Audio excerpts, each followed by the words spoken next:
Welcome to the Water Margin Podcast. This is a supplemental episode.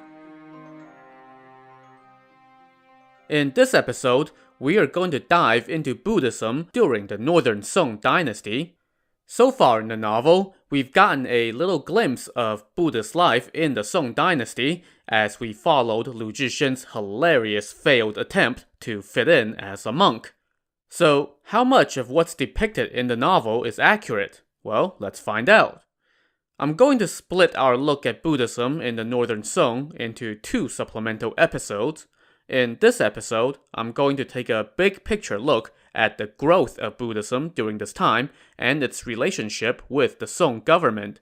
Then, in the second supplemental episode, which does not currently exist and will come out at some unspecified later date, I'm going to paint a picture of what daily life was like for a Buddhist monk at this time. Now, a quick caveat before we go on.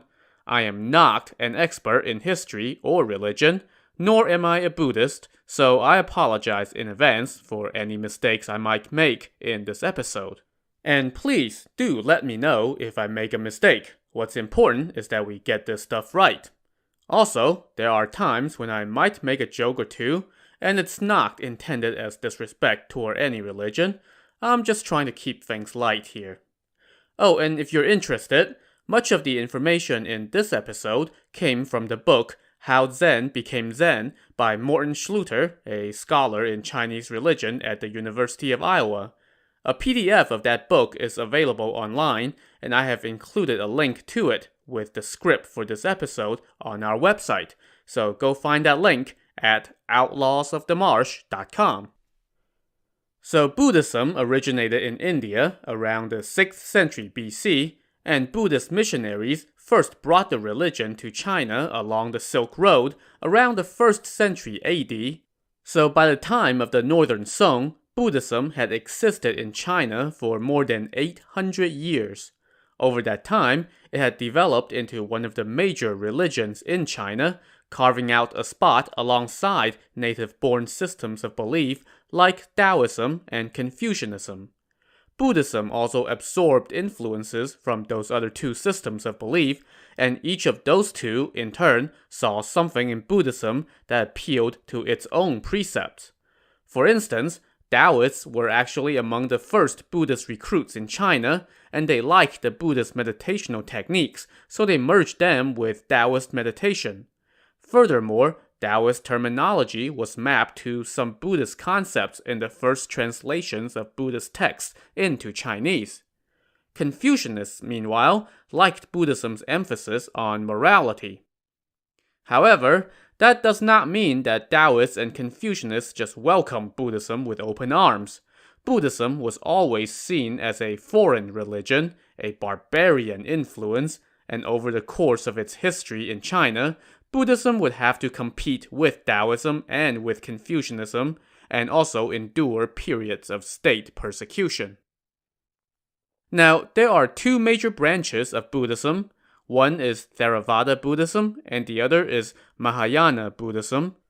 Theravada Buddhism is widely practiced in Sri Lanka and Southeast Asia, while Mahayana Buddhism is commonly found in East Asia, including China, Korea, and Japan. Each of these two branches points to a different source of Buddhist text as the official word of the Buddha. Theravada Buddhism is the more orthodox branch, while Mahayana is more big tent in its approach, adapting more rituals, mysticism, and worldly flexibility. Theravada Buddhism believes the Buddha to be unique, while Mahayana Buddhism sees him as one of many Buddhas. Theravada Buddhism believes only monks can achieve nirvana, while Mahayana believes it's attainable for anyone. The branch that spread into China was Mahayana Buddhism, and once in China, it of course further splintered into multiple schools. The one that we are going to focus on is Chan Buddhism, which is what came to be known as Zen Buddhism. This is what became the dominant school of Buddhism practiced in China. Chan Buddhism's telling of its history traces its origins to the late 5th century, when a monk named Bodhidharma was said to have brought this branch of Buddhism into China. He apparently is also credited by Chinese legends as the guy who started the physical training of the monks at the Shaolin Monastery, which then grew into the famous Shaolin Kung Fu. There is little written record of Chan Buddhism's first 300 or so years in China. Its own legends tell of 6 patriarchs, including Bodhidharma, who were the first teachers of Chan. We also know that Chan split into a northern school and a southern school during this period. The ensuing 2 centuries, running from 765 to 950, are considered the classical period of Chan Buddhism. Politically, this was a chaotic time in China, as the once mighty Tang dynasty began its death spiral after being shaken to the core by a huge rebellion. Eventually, the Tang collapsed in 907, and China endured 5 decades of division and warfare that was known as the era of 5 dynasties and 10 kingdoms, before the Song dynasty was established in 960 and reunited China. But amid this chaos, Chan Buddhism saw some of its most famous masters, whose sayings and teachings were recorded. The next 3 centuries, from 950 to 1250, are considered the literary period. This period spans the life of the Song dynasty, and during this time, Chan Buddhism soaked up influence from the literati. They idealized the picture of the Chan from the preceding Tang dynasty, painting that as a golden age. Also during this time, Chan Buddhism became the largest sect of Buddhism in China, thanks to the government's use of its practice to increase state control of the country. Now, let's zoom in on Buddhism during the northern Song dynasty. Even though the Song dynasty was on the whole a pretty good time for Buddhism, it got off to a rocky start. In the year 955, the emperor of the later Zhou, the last of the 5 dynasties in the era of 5 dynasties and 10 kingdoms, started a huge persecution of Buddhism.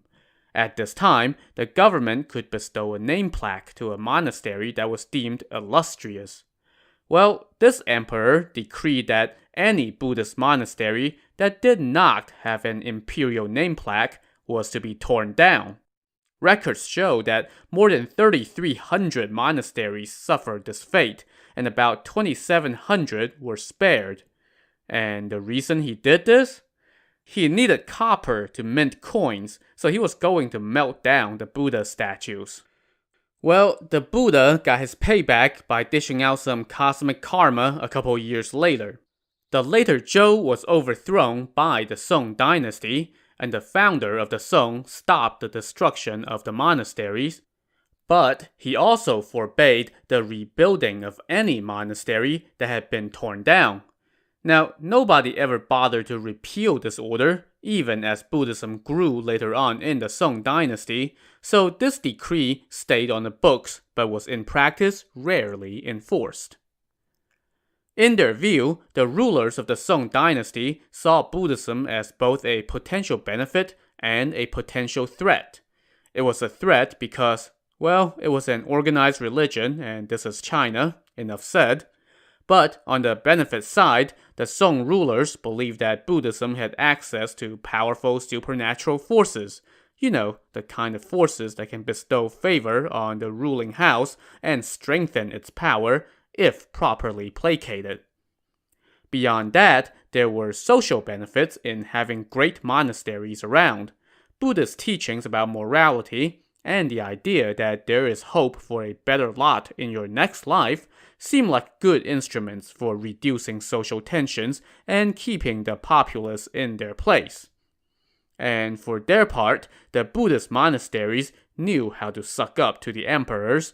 They commemorated the birth and death days of emperors, and when the emperor was sick or when the empire was stricken by calamities like droughts, the monks would perform rituals and pray for the situation to improve. So the Song rulers decided that they wanted to benefit from Buddhism, but also they wanted to strictly control it. To accomplish this, They patronized Buddhist monasteries while imposing a bunch of regulations on them. Famous monasteries received money or grants of land and other valuables.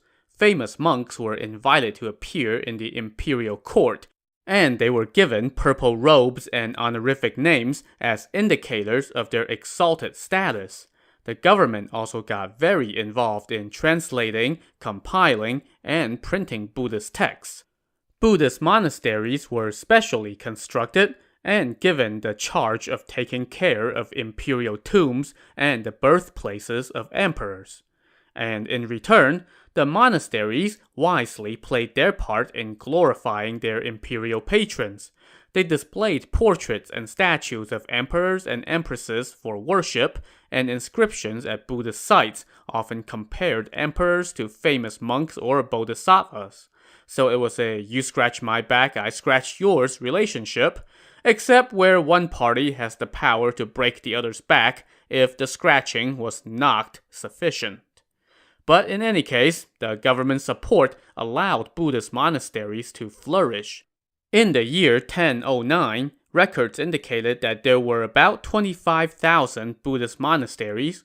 By the year 1059, that number had grown to about 39,000. So that was the patronage side. Let's look at the control side. And boy, there were lots of controls. In fact, the Song government's regulation of Buddhism surpassed any before it. The state tried to insert itself into every aspect of Buddhism: the teachings, the rituals, the texts, the ordination of monks and nuns, the building, expansion of monasteries, the selection of monastic leaders, pretty much everything.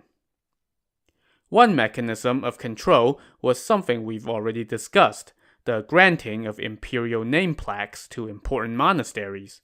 Now, this practice dated back centuries, and it was believed that the government could soak up the magical juju that accumulated in whichever monasteries it gave a name plaque to. On the other side of the equation, monasteries with imperial name plaques enjoyed an added degree of protection from, well, the same government that bestowed the plaques. A good example of this is the destruction of the plaqueless monasteries during the later Zhou, which we discussed earlier. The Song took this plaque-granting practice and made it a centerpiece of its dealings with monasteries. The second Song emperor handed out a bunch of plaques, and they continue to be granted pretty regularly throughout the northern Song. But this practice really ratcheted up a notch during the reigns of the Zhenzong and Yingzong emperors, which spanned the years 997 to 1067. During this time, they were basically handing out plaques like candy. Monasteries only had to meet rather modest size requirements to be eligible for a plaque, and the local officials were responsible for determining which monasteries should get plaques. So a lot of smaller monasteries that may not be on the emperor's radar, but were of local importance, got a plaque. The monasteries got prestige, while the government got control over the monasteries. The granting of plaques slowed down a lot after 1067, beginning with the reign of the Shenzong emperor, and from there on, the issuance of new plaques slowed to a trickle. In fact, the government started preferring the transfer of existing plaques from defunct monasteries instead of granting new ones. Also, over the same time period, the building of large new monasteries also slowed down. During this time, the government also began implementing another means of control over Buddhism: the selling of ordination certificates. So, if you wanted to become a Buddhist monk or nun, you needed to have one of these ordination certificates. There were two types of certificates. The first type came with your name written on it, and these were usually given out by the emperor or other VIP types. The second type was blank, and they were designed to be sold, and then whoever buys it and uses it can fill in the name they want. So, in the novel, remember how when the squire suggested to Lu Zhishen that he become a monk, and then the squire mentioned that he had already purchased a certificate? Well, this was what he was talking about. Now, with 30-some thousand monasteries around, it does not take a genius to realize that selling ordination certificates was a pretty nice revenue stream for the government, and it was no small thing to buy a certificate. The price of certificates generally rose with inflation, and at some point it got so high that it was not uncommon for the certificates to be beyond the means of postulants at monasteries who wanted to become monks, and in some cases, the monasteries themselves had to take up a collection for a postulant to be able to afford a certificate in order to join their ranks. Next, I want to talk a little bit about two different types of Buddhist monasteries during this time. One was known as hereditary monasteries, and the other was called public monasteries. A hereditary monastery was a private monastery, and it was the de facto property of the monks or nuns living there, and they essentially constituted what was called a tonsure family. When a novice monk joined the order, he joined that family, and he received a set of rights and obligations that stayed with him for his entire life. He could, for instance, live in that monastery his whole life, which monks from outside the family could not. Public monasteries, on the other hand, had no such familial underpinnings.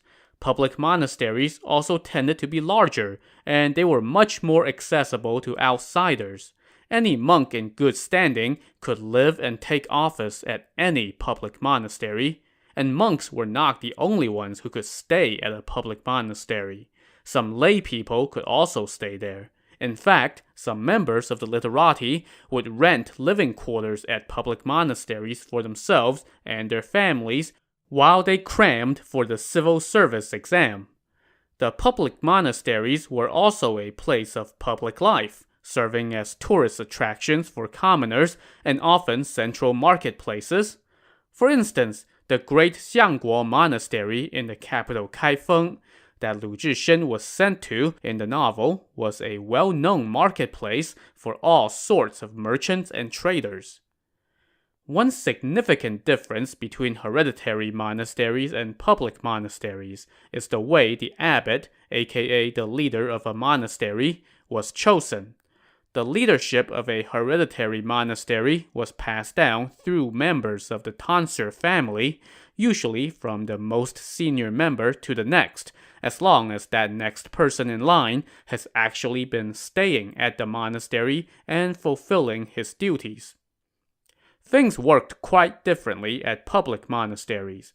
The abbots of public monasteries were chosen from the best candidates available, and they usually came from outside a monastery. In fact, at a public monastery, an abbot's own disciples were not allowed to succeed him in the position, and that rule essentially prevented a public monastery from ever becoming a hereditary one.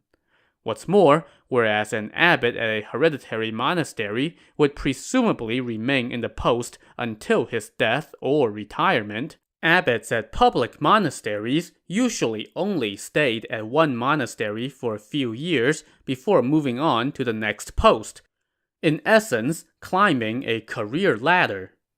When it was time to select an abbot for a public monastery, the authorities of the prefecture in which the monastery was located would tell the local Buddhist registry to call a meeting of all the abbots of public monasteries in the prefecture, and these guys would select a suitably qualified candidate. So it was kind of like picking a pope, except in this case, the candidate had to be confirmed by the prefectural authorities, and this provided the state with an important mechanism of control over the public monasteries. In cases where the assembly of abbots could not produce a suitable candidate, the authorities would select a monk from another region. So officially, a public monastery's abbot was chosen by other abbots and confirmed by the state. But in practice, it seemed that the state often played a much more direct role in the appointment of a new monastery. In many cases, secular authorities would just appoint a new abbot without the clergy playing any role. This happened with some of the most famous public monasteries, and in those cases, the appointment often came directly from the emperor or his court. And who was going to quote procedures and formalities to them? Similar things also happened at the provincial level, with powerful officials or influential members of the elite steering the appointment to their preferences. Now, in case it's not clear to you, this system of appointing abbots at public monasteries was ripe for abuse and corruption. First, you have secular authorities holding significant power over who got the appointment, so naturally, bribery became a thing. In fact, sometimes they would just straight up sell the position, and this was a coveted position. Public monasteries, especially the really prestigious ones, accumulated large amounts of wealth and land, and abbots could build up a nice little personal fortune through their positions. And the fact that abbots at public monasteries moved every few years meant that some of these abbots did not have a particularly strong bond with the monasteries they were overseeing, and merely saw them as cash cows for personal enrichment.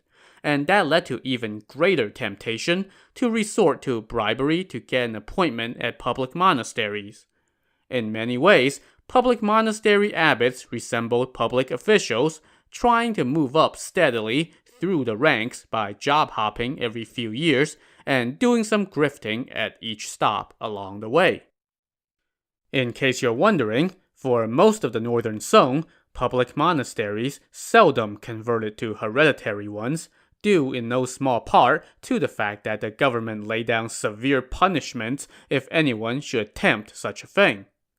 On the other hand, many hereditary monasteries did convert to public ones. Now, why would they do that? Well, there's the fact that public monasteries were more prestigious and received greater government backing, which could be a nice perk. But another major factor could have been that the monks at the hereditary monasteries did not really have a choice. Even though technically the tonsure family, aka the community of monks living at a monastery, had to give their consent before a hereditary monastery could be converted into a public one, there is consent and then there is consent, if you know what I mean. In some cases, the conversion happened when there were no qualified internal candidates for the abbotship, so an outsider was chosen and the monastery converted to public in the process. In many cases, though, the authorities just said, "Okay, you're a public monastery now, and what are you gonna do about it?" And the answer was usually nothing, given that the government really wanted monasteries to be public and to be under the state's oversight. In addition to converting many hereditary monasteries to public ones, the Northern Song also built a large number of new public monasteries. Now, each public monastery was associated with a particular school of Buddhism, so there were public monasteries specifically associated with Chan Buddhism, public monasteries associated with teaching, and public monasteries associated with Vinaya Buddhism, which was another branch of the faith. Of these, Chan Buddhism had a particularly strong connection with the public monastery system, and therefore, as a result of the Song government's promotion of public monasteries, Chan Buddhism took off and became the dominant branch of Buddhism in China. So far, everything we have covered makes it sound like the Song was pretty good for Buddhism, and for the most part, that was true. But then, when we got to the reign of the Huizong Emperor, aka the emperor in our novel, things took a U-turn. While he opened his reign with a fairly supportive stance toward Buddhism, the Huizong Emperor was also very taken with Taoism, and a few years into his reign, in 1107, he actually began a persecution of Buddhism and tried to eliminate it as a standalone religion separate from Taoism. the Taoist clergy was given preference at court, and Huizong declared that Buddhist temples could no longer display the images of Laozi, the founder of Taoism, and Confucius, the founder of Confucianism, alongside the image of the Buddha, since that implied the Buddha was at the same level as those other two. 3 years later, in 1110, Huizong went even further, implementing a 3-year ban on issuing Buddhist ordination certificates. He followed that up by building a special network of Taoist temples, in some cases converting Buddhist monasteries to Taoist establishments. Once those temples were built, he just straight up declared that Buddhist monks had to give up Buddhism and become Taoists. They were ordered to adopt Taoist-style clothing and hair and give up their Buddhist names. The Buddhas and Bodhisattvas were given Taoist-sounding names, and their statues were dressed up like Taoist deities. Even the word for temples was changed to convey that they were now Taoist. Alas, this persecution was relatively short-lived, by which I mean it lasted 13 years. In 1120, a year after the last of these persecution measures had been laid down, Huizong withdrew all the measures, but he kept in place the ban on issuing ordination certificates, which lasted another 8 years. Well, just like the last time an imperial government tried to persecute Buddhism, the Buddha got his revenge on Huizong. In 1127, armies from the Jin kingdom to the north sacked the Song capital, captured Huizong and his son, and put an end to the northern Song dynasty. The Buddha is indeed a vengeful god. So overall, the northern Song was a good time for Buddhism's growth, even if it came with the condition of heavy government regulation. Records show that in 1021, there were more than 397,000 monks and more than 61,000 nuns living in Buddhist monasteries. Buddhism was strong enough to withstand the persecution under the reign of the Huizong emperor, even though that persecution did slow down the religion's growth, and that slowdown continued in the succeeding southern Song dynasty. Still, there was no denying that Buddhism grew substantially over the whole of the Song dynasty. Alright, that does it for this supplemental episode. Like I said, in a future supplemental episode, we will take a look at what it was like to be a Buddhist monk at this time. I will see you next time on the Water Margin Podcast. Thanks for listening.